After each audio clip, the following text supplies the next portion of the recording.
Hi, I wanted to talk a little bit about the hard problem of consciousness.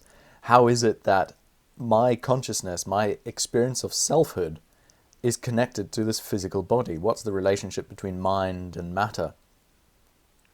I believe Rudolf Steiner, in his philosophy of freedom, articulates an understanding of the nature of reality that overcomes this dilemma, this problem, because he takes as given that ideal connections, thought connections between physical objects are more real than the images of these physical objects themselves.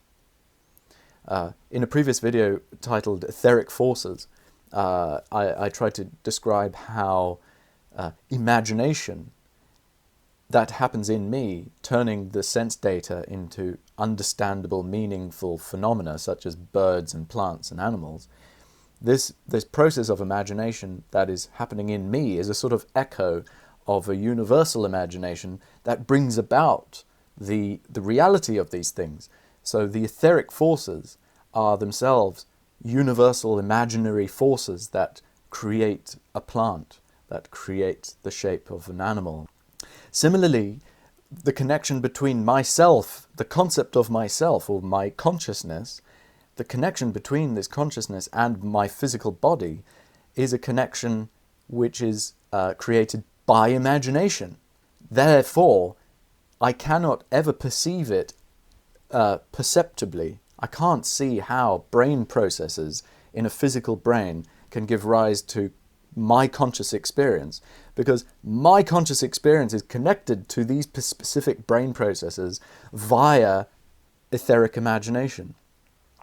It's the same forces that connect me to my body as do create the form of plants and the form of animals. Now, I can't break these forces just by an act of will any more than I can change the form of a plant by an act of will.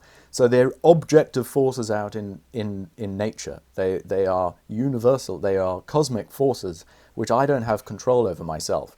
But what we do have are a tiny portion of these etheric forces that we use as our own active imagination. The hard problem of consciousness is a symptom of the fact that imagination is something real and objective in the world, and it is the thing that connects our individual ego or self-consciousness to our physical forms and our physical bodies.